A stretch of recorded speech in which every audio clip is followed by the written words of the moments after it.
Hello, dear viewer. Today, we will discuss a simple four-step model that will change the way you think of the concept of motivation. I'll also talk about how you can use it to apply it to your daily life. Now, currently, you may think of motivation as a character problem, but I see it as a skill issue.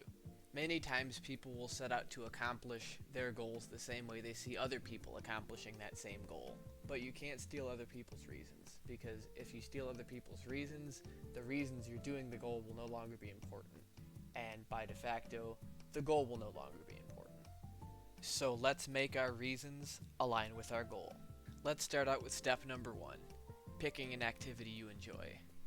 It doesn't have to be an activity you enjoy every time, just an activity that you can think of yourself enjoying in this current moment. Now, technically, identifying the activity and thinking of a time you like it count as two separate activities. So guess what? We can fill in half of the chart. You're halfway there. Congrats, dear viewer. So now that you're thinking of this activity that you enjoy, and you're thinking of a time when you've enjoyed it, or an aspect of it that you like, we're gonna get emotional. Let's think about 3 adjectives that describe emotions that you feel when you're participating in this activity. Pause the video if you need to, put on some XXXTentacion, get out the feminist literature, and really feel the feeling of whatever activity you can think of. And try not to push yourself. Try not to give it too much thought.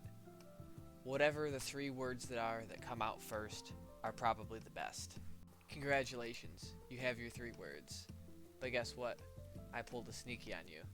You probably thought these 3 words were only going to be used to apply to the activity that you thought of. But these 3 words can and should be broadly applied to any activity you need extra motivation for. Now would probably be a good time to name these 3 words. This is going to sound hipster as hell, but these 3 words are what I like to call your true values. These aren't necessarily values that you admire or you aspire to be. They're values that you already practice, and clearly, you already enjoy practicing. Don't tell your dad, though. He'll blame your 2nd grade teacher in the education system for making you think that you're some sort of special snowflake. It's okay, though. He's deeply unhappy, and his values are beer, heart palpitations, and chronic back pain. Your values are real, and certainly better than those. Now let's learn how to apply them. Currently, your motivations for goals are like the artifacts from the British Museum, stolen from those around you. But stealing isn't good. I don't just mean this on a moral level, but this Zulu spear, well, it worked for this guy, it probably won't work for you. Let me explain what I mean. Most people go through this process.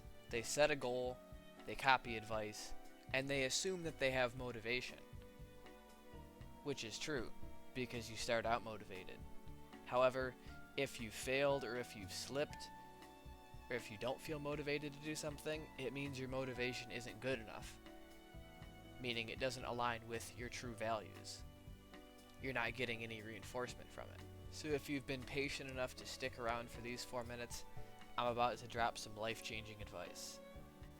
Instead of setting goals and assuming you'll be motivated, start with the true values we talked about. Those values will give you the best motivation you can ask for. And then find goals that fit your values and therefore fit your motivation. And if you had a particular general goal going into this, don't worry, it's still possible. If you have a general goal, you can make the activities that will impact this goal align with your values. A simple way to think about these values is that they are feelings that you enjoy and tend to enjoy the most. Let's say one of your values was feeling refreshed. Let's say your goal is to get fit, and a second goal you have is to make friends. We can do both of them. It's okay. The method is simply this powerful. Now, whatever activity you're trying to participate in that aligns with this goal, approach the activity from the mindset of seeking this feeling. For example, being refreshed. Let's say that your overarching goal is to get fit, and you want to go work out so you can get fit. Many things can be going on in someone's life that makes working out seem to not be worth it. But let's say you want to feel refreshed. How can you feel refreshed and chase that feeling while chasing your goal? Think about the after-workout reward hormones you'll get from working out and how refreshing that feels. So, go and chase that sensation. You've just aligned your values with your goals. Now let's talk about the process of socializing and making friends, something that can be intimidating to approach. And once again, let's say your goal is to feel refreshed. When you're thinking about going up and talking to someone, but you're debating it, think about the feeling of a good conversation and letting your guard down. Doesn't that feel refreshing? Congrats, you've done it again. You've aligned your values with your goals. Keep in mind, in terms of goals, I picked two things that were very far away from each other intentionally, and used the same value to demonstrate this method is extremely versatile. So in conclusion, you now have 3 true values, 3 things that you love to feel. And you can use these 3 things like a carrot on a stick to get yourself to do what you want, instead of letting the situation dictate you. Thanks for watching.